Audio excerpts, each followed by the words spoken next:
Alrighty, and welcome to the M6P Back to Books, and we are covering a big one from 1993, 30th anniversary, big year for you know who, but we're going to be talking about Fatal Attractions.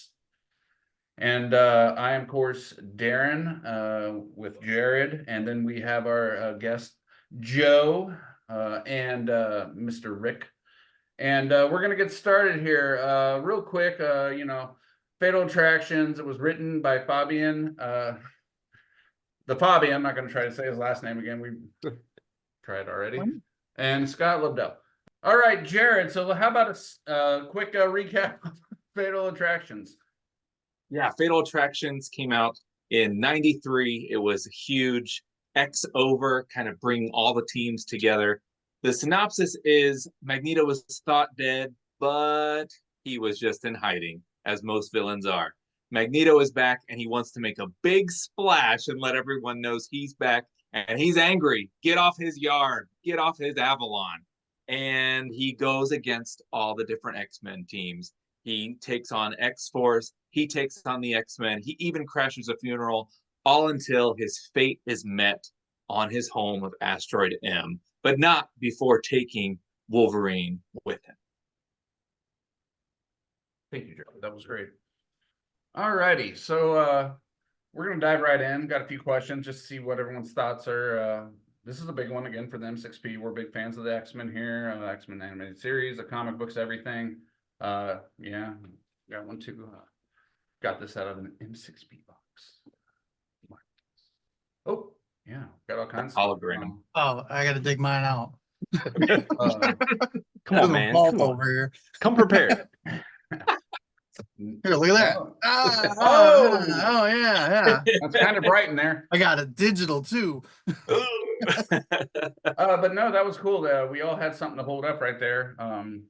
Obviously, and I mean, I think that says a lot, like from that whole era of X-Men and what it meant to us. And I remember reading it back then, and for me, doing the show is really fun because like I kind of just had like scattered issues of it back then. I didn't have them all and everything, so I read bits and pieces. Of course, being a kid from that era, we all know the iconic artwork done by one of those great Kubert brothers of Wolverine's adamantium getting ripped from his skeleton by Magneto. I mean, I think for me, like, whenever, even still to this day, when I think of Fatal Attractions, I think of that scene. I mean, that's what instantly flashes. I mean, there's a lot more going on, obviously, but I feel like that might be the most iconic, thing that sticks out from when my first experience with Fatal Attraction. How about you guys? Yeah, I think the other thing that really sticks out was Cable being just ripped apart. Yeah. And it was, I really always thought as a kid that was on par with Wolverine, just getting that adamantium ripped out. But the comics universe didn't really put a lot of emphasis on Cable being ripped apart. No. He didn't really have a whole lot of fallout afterwards. It was all on Wolverine. But Cable just having his whole right side just be destroyed, that was huge. It's kind of like one of the most. Magneto was absolutely callous, and he is, but in this, he's like, wow. So, yeah, good point. All right, what do you think, Rick? I always wanted to know what happened to the adamantium after he ripped it out. Like, they showed like parts of him, like what things were just still sticking out. But, like, did they lop that off? Like, what did he do with it? They just like crumble it up and throw it. Like, that's adamantium. Like, what's going on with that? That was always my thing. Like, is he gonna have those spikes on him? Do they have to sand him down? Like, what's going on? And plus, I mean, just having that ripped from your bones, like the automatic of like his healing factor fighting itself was just traumatic for him. And that as a kid, you're like, he did what? Like, we all kind of knew, like, he had metal. This guy controls metal. He's gonna mess him up one day. Didn't expect that though, for sure. Yeah, and I think that's what was so kind of like really amazing about that Wolverine issue with Kubert's art. Just like he really was able to picture that struggle that, you know, Logan had to go through to like just stay alive, and like what Jean had to go through to like keep him alive, keep his body together. Because like, I mean, I would imagine, you know, I mean, I don't think they fairly depicted what it would look like in real life yet. Like even with, you know, we haven't really seen anything from X-Men 97 of what it really was like. I mean, there was kind of like that flash shot, but yeah, I mean, it was probably, I can't think of too many pivotal comic book moments other than that with Wolverine and, you know, Magneto pulling his adamantium out. But that whole, I mean, I don't know, there was just so much about like that whole crossover, you know, just when you think about like the production of it with the comic books. And, you know, I'm a sucker for the wraparound covers. So, you know, they got me 6 times just there. And then they throw in this, like, you know, this little hologram card on there that, you know, you really haven't seen before. I guess they did it with Spider-Man, I think the year before. I think that's when they were doing the hologram covers for Spider-Man, which I think it was kind of like the same model and all that. But it's like, you know, I love these covers so much, and I love the holograms, but I hate them together. Like, honestly, like I hate it mainly because you can't take those holograms off without damaging either the card or the comic book. And like, I feel like it's wasting beautiful cover art. Like, I really wish like when we had the 30th anniversary, like they had some virgin covers, like just, you know, that they re-released that so we could just have those great, you know, wraparound covers, you know, that, you know, the Uncanny 304, that's like almost like the perfect, you know, team lineup, you know, and to have that as a poster would be just amazing. So, but yeah, that's like my big thing. I love these covers. Like, I want them all on my wall everywhere. Like, give me that, Marvel, Disney, give that to me. Yeah, there was an X-Men 93 poster book that I got from the bookstore in Piqua. You know, they're on the corner where the hotel is. And it had that poster, Uncanny X-Men 304 without the hologram. Yeah. And that was on my bedroom wall, man. Nice. I love that. Good stuff. Good stuff. So kind of tying with what Joe just capped everything off with there, and those covers going a little deeper, but the art in general in this, and there's a lot of artists involved, the Kubert brothers, Capullo, Quesada, Lashley, John Remuda Jr., just so many. Like, yeah, what do you guys think? Like, I mean, from that era, again, back to that when we grew up and stuff. I mean, that artwork. I mean, I think that just exemplifies, and that's another reason we all love that. Love Fatal Attraction still, is that artwork just really exemplifies the style that the X-Men comics brought to Marvel. I love the picture of him just down on his knees, just screaming after he popped his claws again, and they're bone, just, you know, the blood running down his arms and everything, and his head all tilted back. And like that whole series set up. I always liked Cyber, so he came in right after that. Remember when he grabbed Wolverine and stomped his claws and broke him, and it was another like, holy cow, this can be done thing in comics. And then like I took some notes down of like, you know, the mental ride that Logan goes through, hearing Jean scream his name when he can't even scream because he's just so in shock, you know. And then I always thought that like if Magneto was gonna rip his adamantium out, you would think the whole skeleton would just come out. You never imagined it coming like the pores, you know. Yeah. You would think it was just the whole thing was just coming. Yeah. Well, you know, Magneto was quite weakened at that point by Wolverine, who basically had done the deed, and but Jean started talking, delayed things a little bit, gave Magneto that second wind just a little bit, and he couldn't get it all out at once, Rick, but he got it out, man.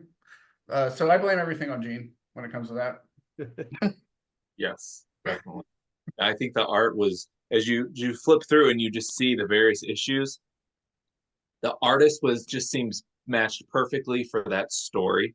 I liked in Uncanny 304 how they had a few different artists, and each artist kind of took a bit of an arc. So we see the beginning part with Colossus and Kitty and Storm, and he's stuck in his metal form, but the artist just draws him dead behind the eyes as he's burning his paintings in the big trash barrel, and you feel how he feels. And then you swing into Ramita, and he's punching Bishop, and you see the anger on Colossus's face. This is also the first time that we got to see Joe Madureira do any work. He did some work in the Excalibur issue, and he went on to become huge. But there's so many, just as I flip through, I say, oh, I remember I redrew this picture. And this picture they turned into a Marvel Masterpieces card.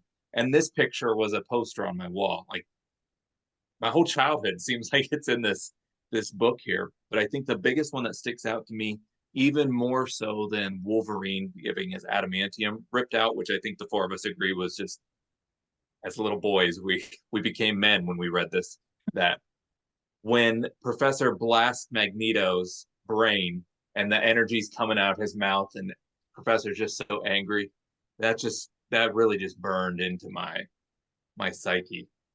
That's an amazing picture. Yeah, for me as a kid, like 304 was probably like my least favorite comic, just because like the art was so jarring. Like, you would start with the story and then it would just kind of like change up on you.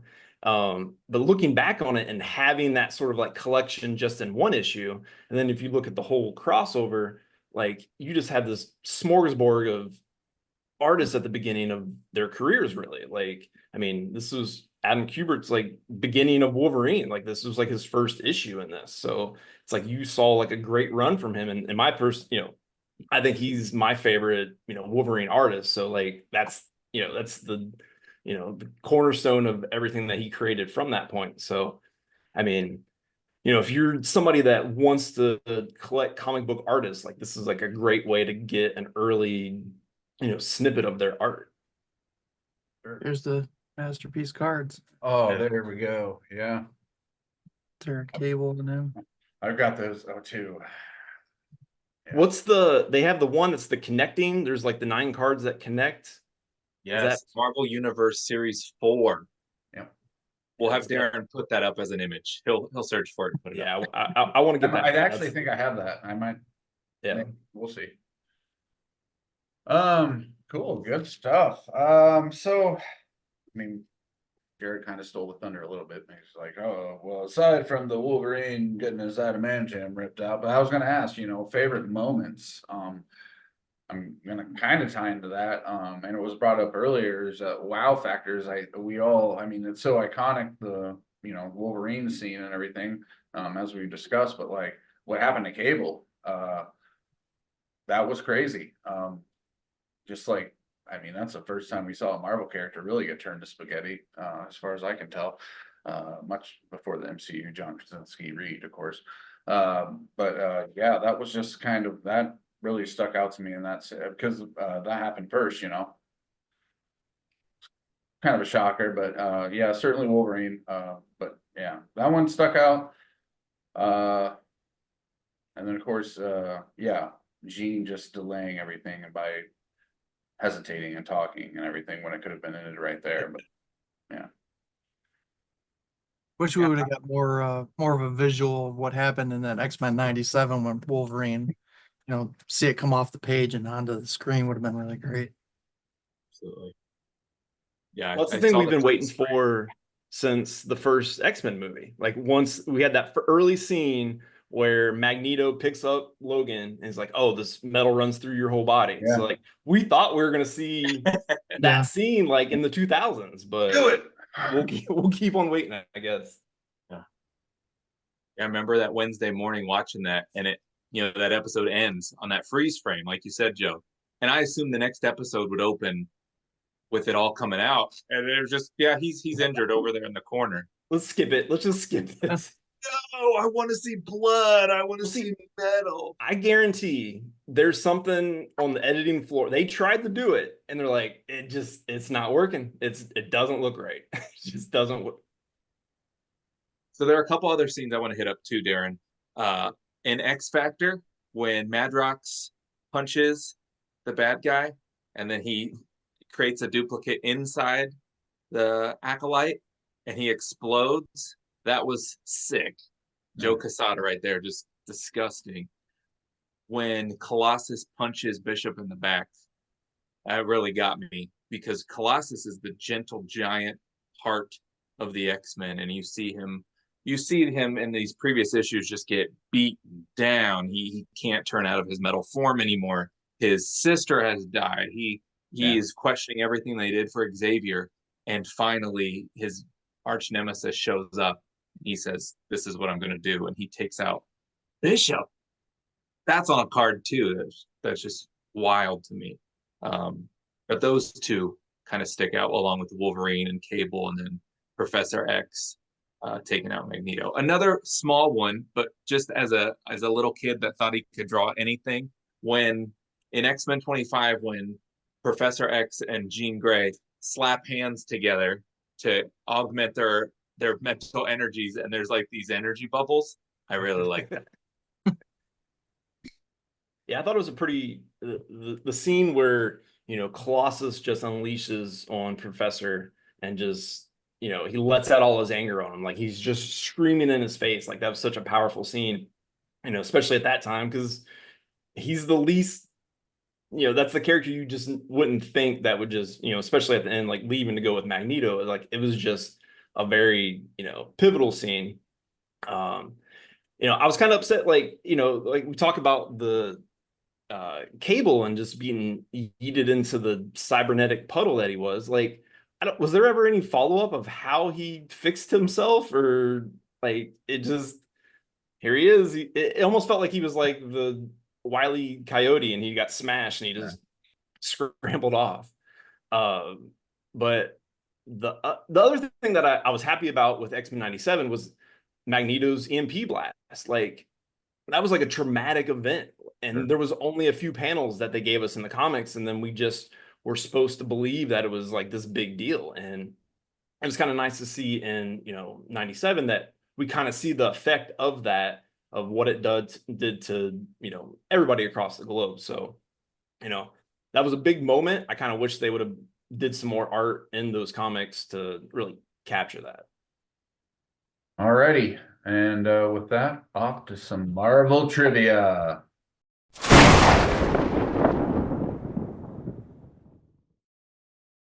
All right, we're back for some Marvel trivia. Jared, take it away. Fatal Attractions, X-Men trivia right now. All Fatal Attractions, all 20 questions. Just raise your hand, and whoever I think raised it first, you can answer.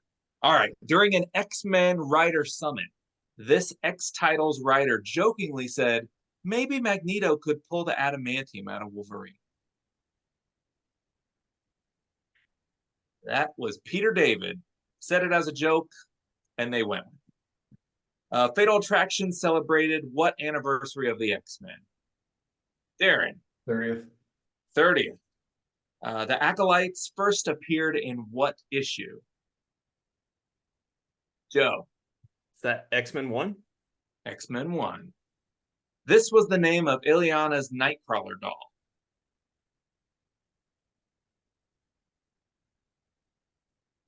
Bamfy. Years later, how did Wolverine get his adamantium back?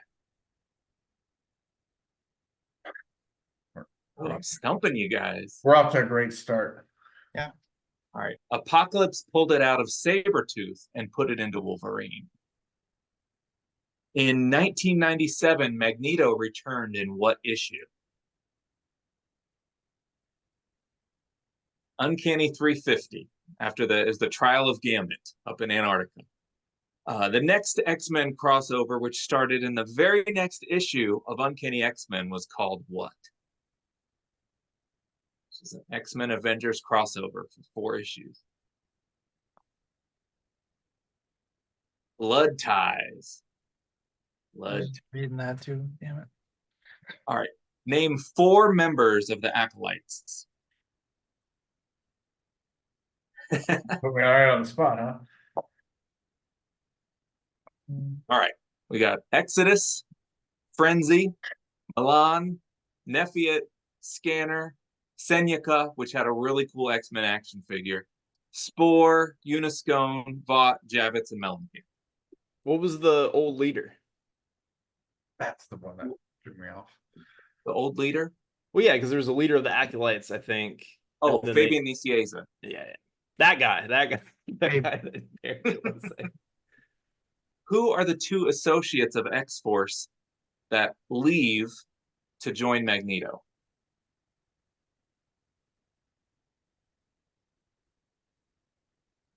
Rusty and Skids. Terrible names, but Rusty and Skids. Came up with those superhero names. All right. What character made his first appearance in X Factor 92? Yeah, Joe. Is that Exodus? Exodus, yes. All right. In Excalibur, what calls another character Mom for the first time?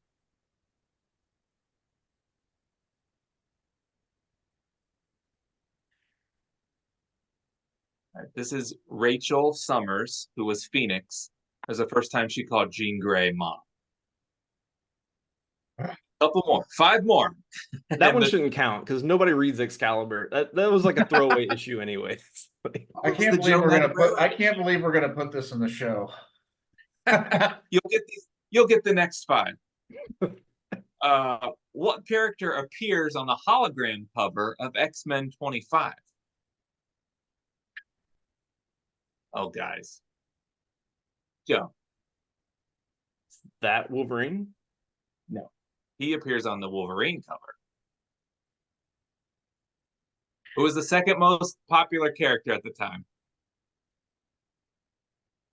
He's played by Channing Tatum. Oh, Gambit! Oh, Gambit. I forgot to raise my hand. oh yeah, I guess that Oh, is. I forgot to raise my hand. There it is. There it is. Beautiful. I remember buying that from Fast Eddie. I remember that. Fast Eddie, good old Fast Eddie. All right. The X-Men, one X-Men character and one X-Force character appear on the cover of Uncanny 304, but they don't appear in the issue.